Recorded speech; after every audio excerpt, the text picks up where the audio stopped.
think pretty you got it righteous. dialed in, man. Right? So, yeah, let's start it. Yeah, let's do it. Yeah, because I have a lot of what to say. Yeah. Yeah, brother. How's it going, Good, Tom? man. You are. I'm Trey, And I'm Tom. and we are the Tom and Trey Show. We sure are. We're back here with yet another beautiful Cornford Yeah.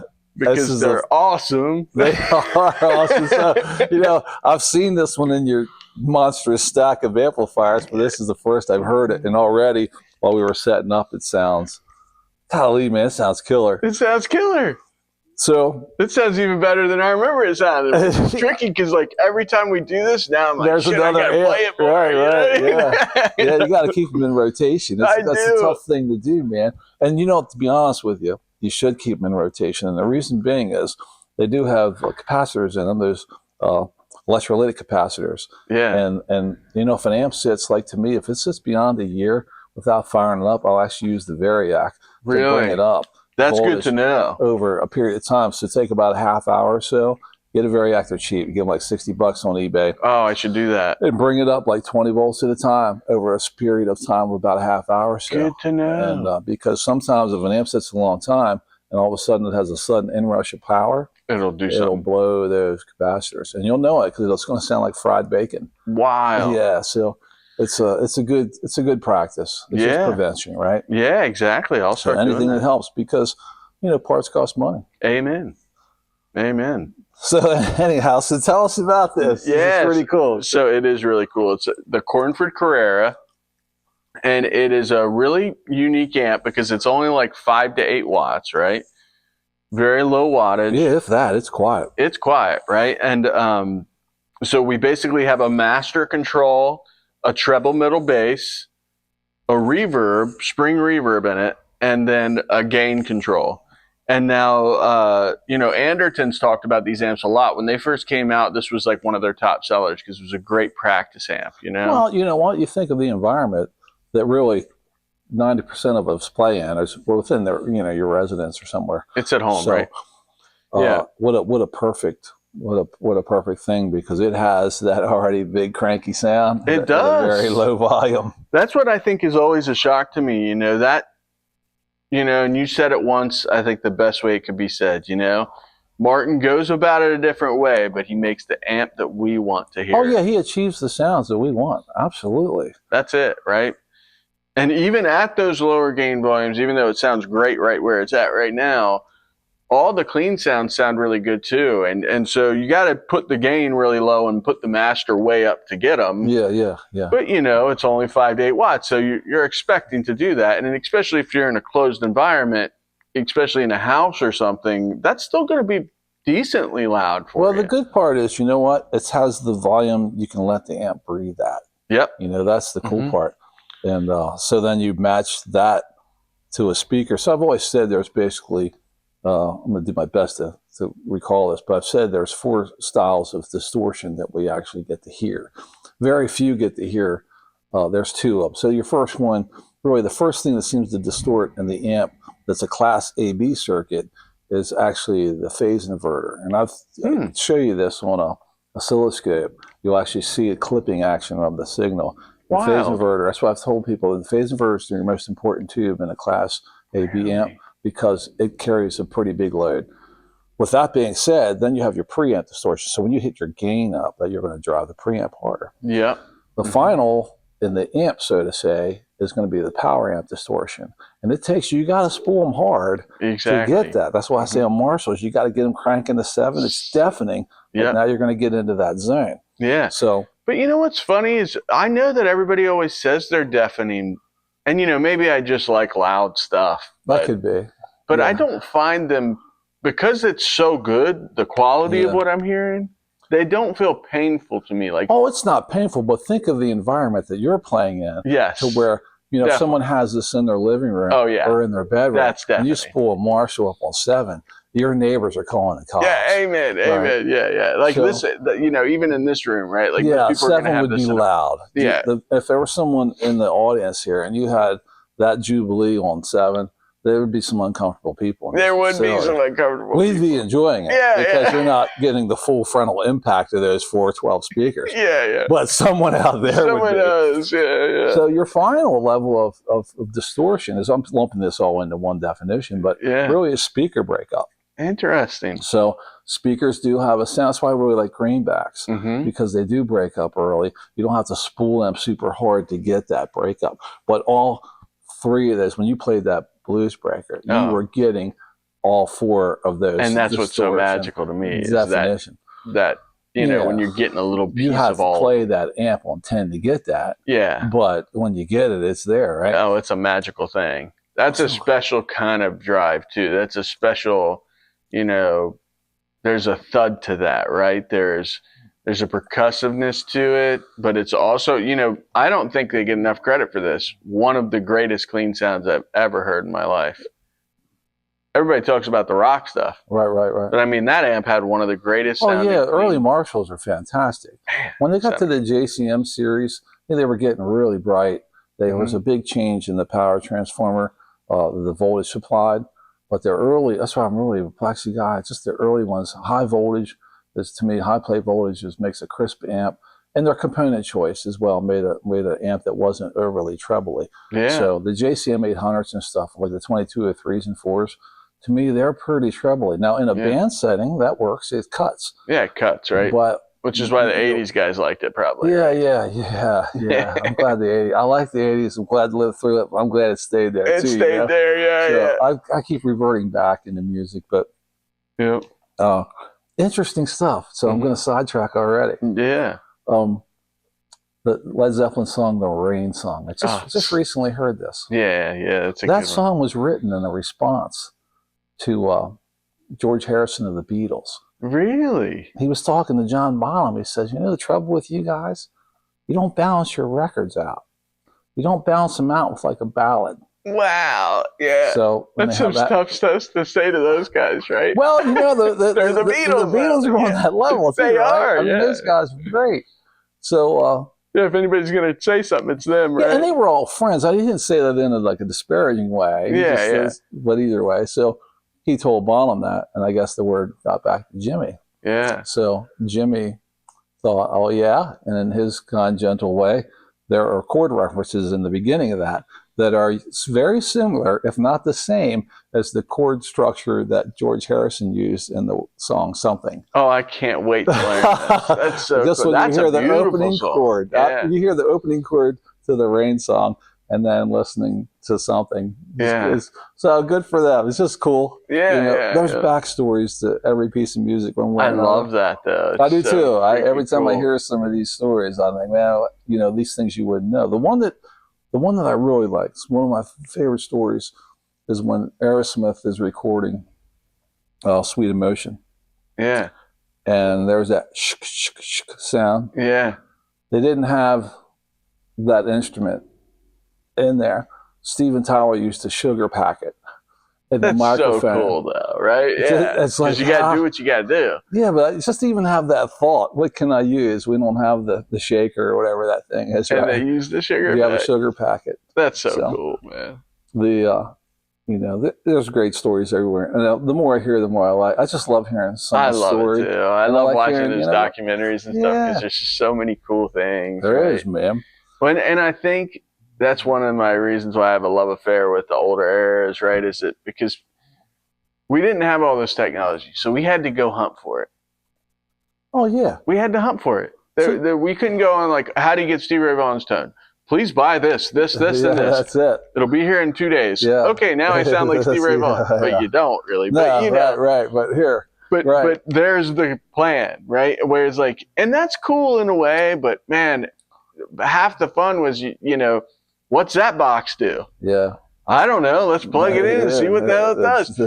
And, you know, you might not like it. A lot of times you didn't like it. Yeah. But sometimes there'd be something quirky in there where you might record it, and then everybody'd be like, oh, that's a cool guitar sound. And you would have never went down that rabbit hole. Yeah.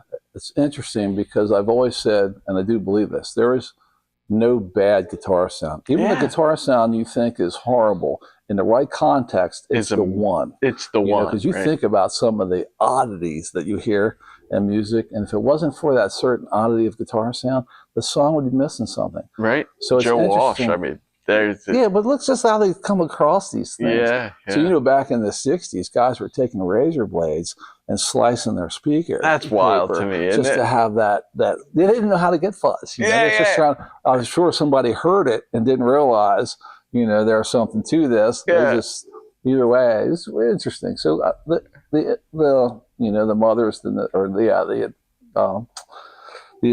necessity of invention, right? Right. Yeah. However that saying goes, escapes me, but yeah, necessity is the mother of invention. Yeah, that's it. Yeah. Mm-hmm. So in a lot at that early era of discovering rock tunes. Oh, it's so cool. It's just, man, those guys were at the forefront, and they did whatever they could do.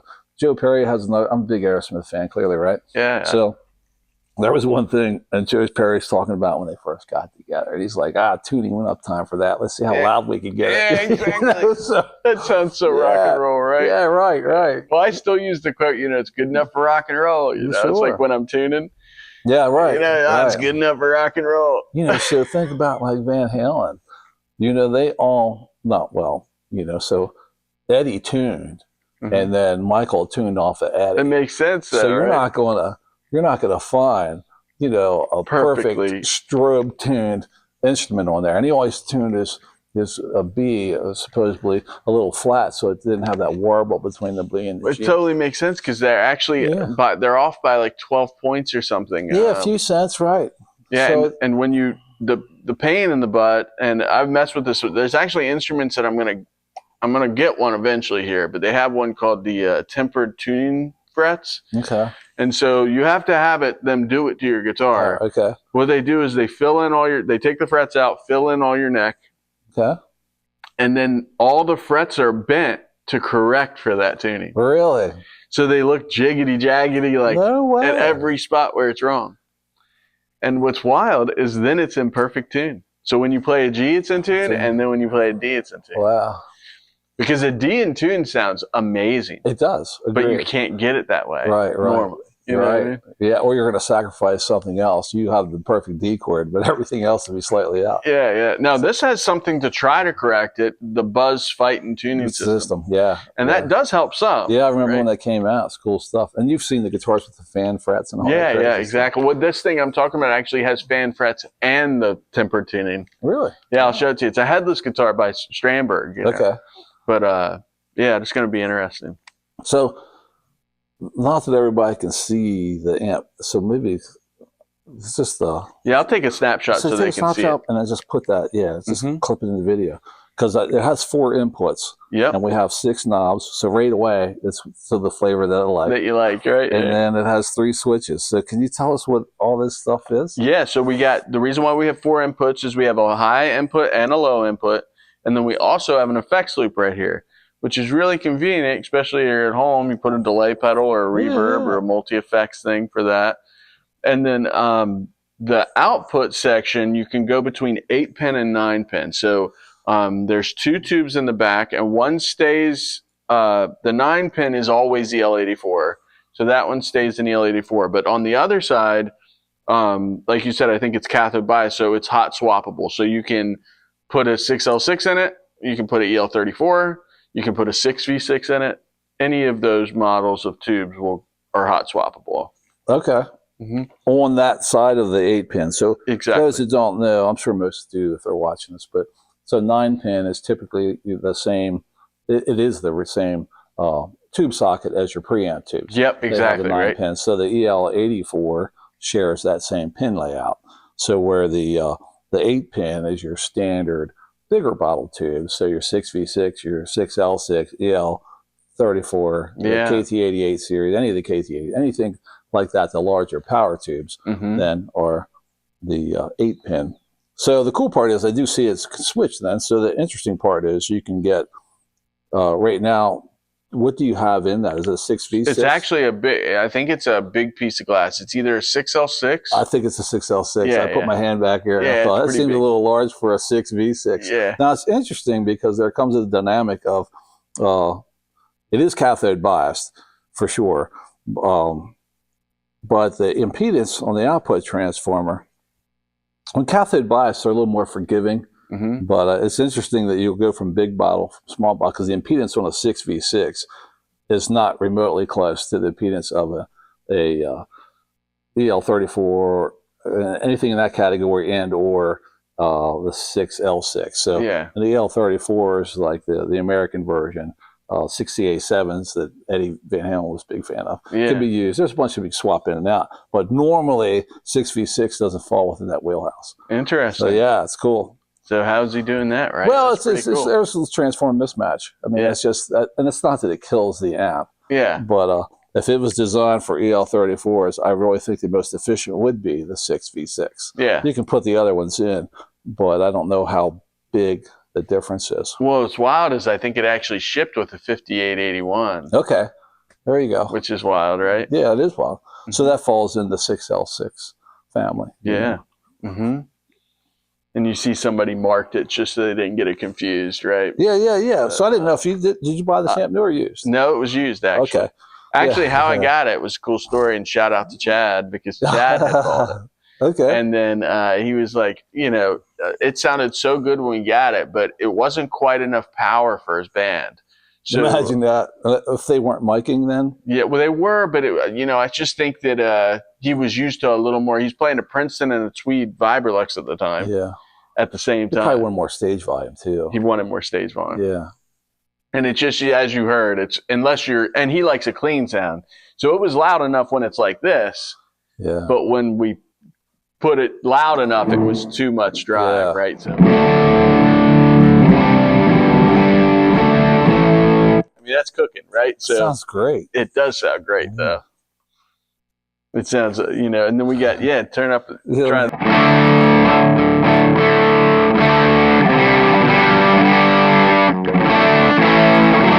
Yeah, see, now that's funny, right? That's how you like it. We're totally, the opposite of the spectrum. For me, that's real trebly, right? But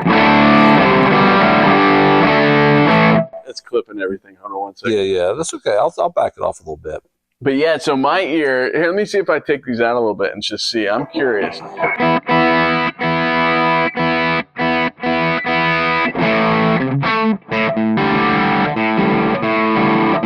you like the mid-range? Now, I'm sure his tone circuit is probably a lot different than Marshall's within a reasonable component choice. But normally, like on a Marshall, I'll just peg the those right out.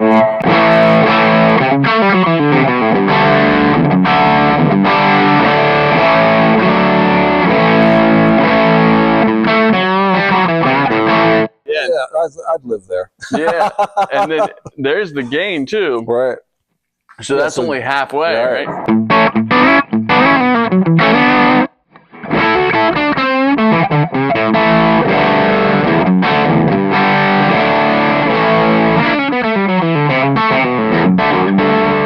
Okay, so now can you play that again? Set it where you would set it. Yeah. And then play that. Yeah, the same lick, right? Yeah. So typically when I'm playing this, and now it's going to sound dark. No, play what you played up there. What'd you say? We got to play what you played. Oh, what did I?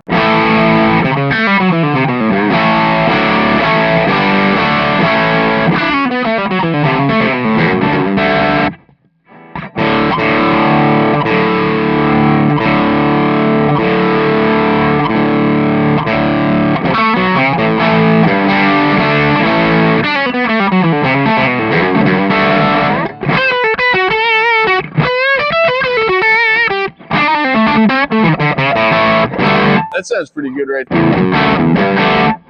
But that it's darker. being said, so your treble is at noon, your mids are pretty close to noon, and your bass is about 3, say around 11 o'clock. Yeah. Bass 4, maybe 11 o'clock. So I would, and this is just for comparison. Like I said, I don't know this tone circuit, but I still have a habit of doing these things.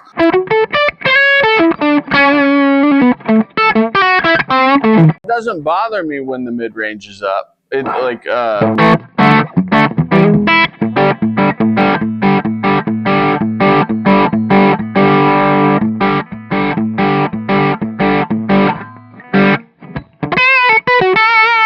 It's definitely more vocal. Like it pops out more. Play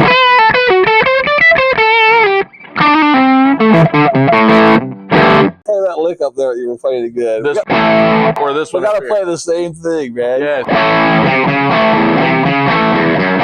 Do that one.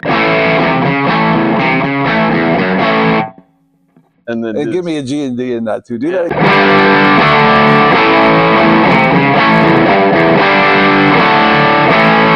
Okay, now go back to where you like it. Yeah, yeah. I'm just curious. We get something that's. I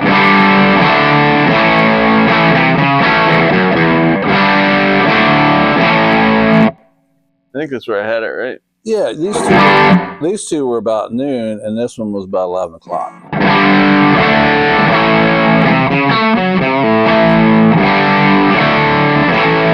I can't deny this needs to come up. No, but it's either way. That's what's there. Really, is actually a really good sound.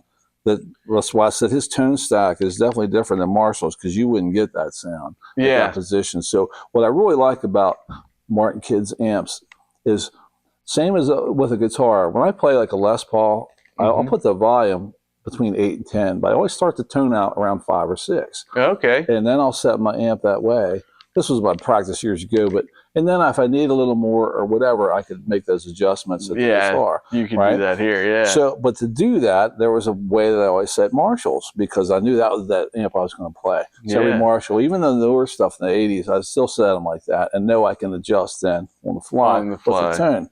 But with Martin's amps his amps sound great with all of them at 5. Yeah. And then you have that same way I'm talking about using the tone control of the guitar. Yeah. Then you can add or take away those finer adjustments, which is really, to me, is incredible. So what he had to do that is spend time figuring out what is a really good sound in a neutral position. Yep. So if you think about it, a knob doesn't really add anything.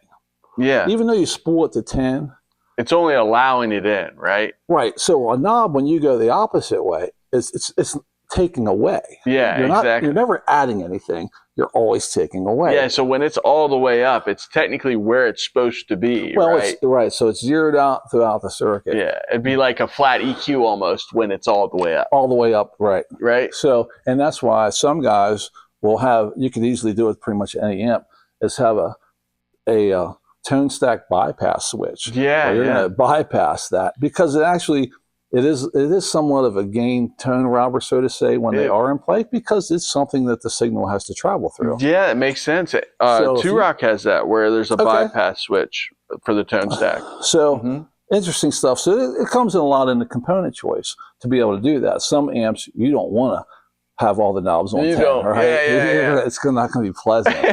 So, but he has every amp that you've brought up here. I know, they're all 12 o'clock. Like you can start them at 12 and really be happy. Just live there. Yeah, it sounds great there. And I will say that through this experience, I'm liking brighter and more mid-range tones from hearing them back more. I think that's the tricky part. When I'm playing it in the room, it's comfortable to have less mid-range and less treble. Right. Compared to more. It's harder to play with more, but it sounds better with more. Interesting. So it's a weird thing. And I wonder if just, probably years of playing Fenders too, you're used to less mid-range. Right. But then when you hear it back, mid-range is really your only friend when you're recording and mixing. And I'm a huge fan of that, because it's funny, because a lot of people talk about getting rid of the mids and scooping mids and all this. I don't know what none of that stuff means. I don't either, because it doesn't sound good. I like the mids. So interesting thing that you can do is there are certain values that come in amps. So years ago, to put more amps or more mids in a Fender, if it didn't have a mid control, you could change the resistor to a higher value to get more mids out of it. Or in a Marshall, you can change the mid pot to a 50K, and that will give you more. On my Hot Rod Deluxe, I remember Rick would put metal, I think they were plastic when they came from the factory, like the input jacks somehow. There was plastic in them, you know what I mean? Right, cheaper jacks, and just doing that would add a different push to the amp.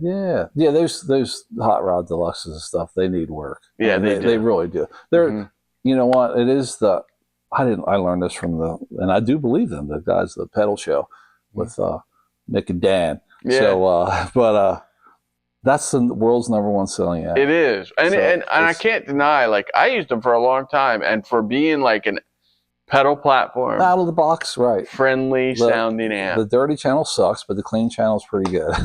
You nailed it. That's it. But they have all these inherent problems of mounting the ceramic resistors on the board, and then it burns out. You got to fix all this crazy stuff. Yeah. But once you bulletproof them, they're good, right? Yeah, exactly, right? So once you totally rebuild it and take the whole circuit board out and rewire it, then we're finally at a good amp. I've done that. I've had to pull You know them what I mean? apart because they burnt the traces through the circuit board and stuff. I'm like, geez, I'm just a dumb guy. Why do I know this? And these engineers do not. Well, yeah, it's like, and just to save a buck too, and I really don't know what the reason is. Is it because we want to keep amp techs in business? There it is, probably. I don't know. Yeah. Vendor authorized service centers, there right? it is, yeah. So, and I'm sure that's not the deal, but sometimes you wonder, are parts made to wear out, so you have to come back and Well, buy they them. are a bit, because that's a business too. I'm sure they have the numbers on the paper, right? Yeah. I know that's it used to be a thing in cars. That's why they use nylon gear timing chains, because about 60 to 80,000 miles, it was going to strip out, and now you have to get a new timing chain. Yeah. So either way, and they know better, They do know better. You don't trade a car in that keeps running forever. You trade a car in that's wore out. So yeah, that's right. So anyhow, we sidetracked pretty good.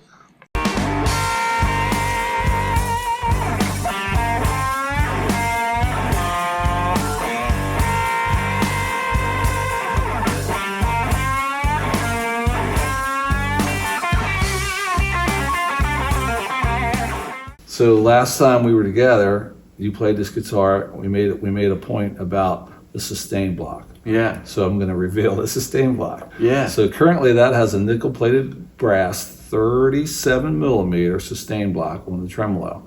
So I've made a solid US steel block that we are going to install on that guitar to show the difference, because you can't buy these here. Exactly. So this is a fat block steel, but it is 37 millimeter. Mm-hmm.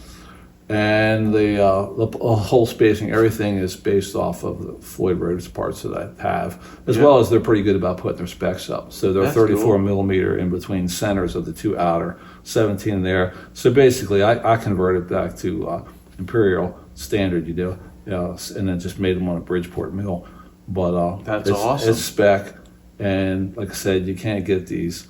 So when you sent me the picture of that tremolo, I seen that route was narrow, and it was just enough to fit this block. Because if it was wider, like when you see the back of a Fender, you take that tremolo, it's wider, and you can actually get more material in there. So it was good that you sent me that picture, because I was going to make a wide fat block for it. But this is a standard size but fat solid steel block. I can't wait. Yeah, so what we'll have to do though is, because we're going to showcase this, I'm going longer than we're going to. Yeah, that's okay. If we can get, we're going to need some sound samples. If we'll be able to get this in, some sound samples of your guitar now, and it's with a standard tremolo, utilizing some single note, but ultimately some open chord stuff really rings well, so then you can hear. A lot of times the notes go by, you can't really hear the differences. But when things ring out, then we'll be able to hear the differences. We'll get a good capture now, and then we'll also use the same amp again, and we'll get a capture with the block. That sounds great. And awesome. We'll go from there. This might be our new thing. Yeah. The TNT block, right? Amen. I love that. Yeah. So I'll do a couple sound samples. Yeah, man. Yeah, so we'll start with some single note stuff. So. And with that being said, just so we document this, you know where your settings are going to be. Yeah, that's because we got to capture this exact same settings. Right. So we're on the 9 pin, right? So we're on So I'm just paraphrasing. So right now we're using a 6V6, and the gain is 5. The bass is about 4.5. The middle is within that range, and the treble, so got a pretty good idea. Yeah. Maybe we'll snapshot that, so then we make sure. We will. We'll show those settings same too. thing. Yeah.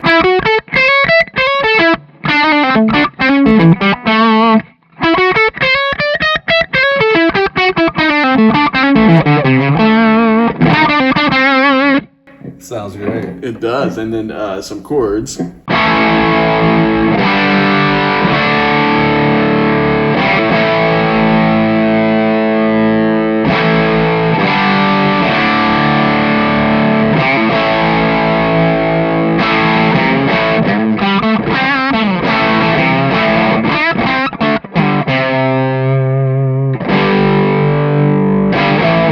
So pick your favorite note on that neck and just hit it and let it sustain as long as you feel it can.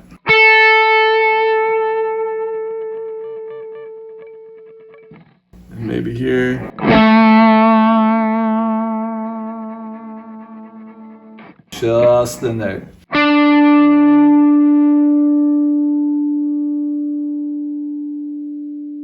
And give me a G at the 12th fret on the G string. An octave G. Like this, you So it's just one note at the 12th fret.